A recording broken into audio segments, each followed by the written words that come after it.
Обид за државен удар во собранието или обид за убиство на политичари во законодавниот дом. Вечерта на 27 април пред точно една година, многу работи се чинеа нејасни, особено за дел од оние што беа во пресалата.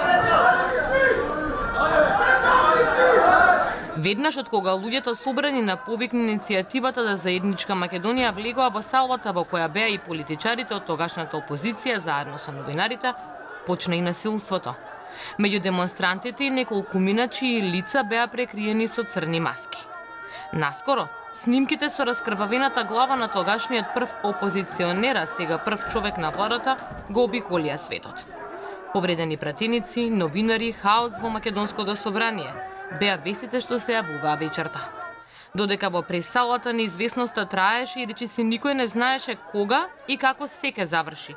Во собраниската сала дел од демонстрантите и иницијаторите на заедничка Македонија веа знамиња, пееа, држеа говори. Шок бомбите за селените полициски сили дојдоа подоцна.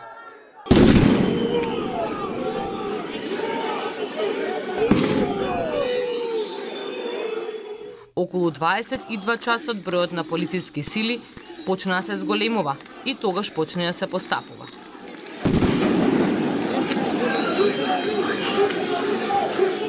Атмосферата во тие моменти почна делумно да се смирува, а на собраните се разоидуваат. Околу една недела по овие случувања, Заев, тогаш од партиското седиште, се уште во очекување претседателот Ѓорѓе Иванов да му го даде мандатот за состав на владата, рече дека мора да има национално, политичко и партиско помирување. Секој ќе си оди на суд и секој ќе си понесе одговорност, но мораме меѓусебно да се испратиме пораката на простување, ако сакаме да соработуваме. Јас сум свесен дека успешен ќе биде мојот мандат водејќи новата влада на Македонија, ако не дозволам никој да има причини за нови блокади, за нови антагонизми.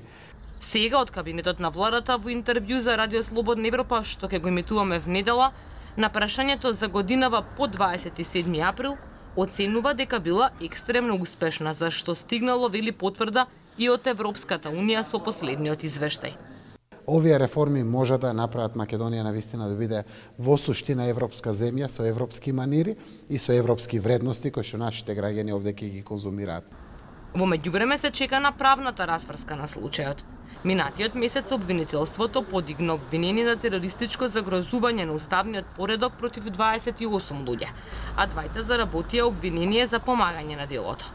Од обвинителството тврдат дека така наречениот крвав четврток бил координирана акција во која се обвинети пратеници, високи структури во Министерството за внатрешни работи, организатори на протестите.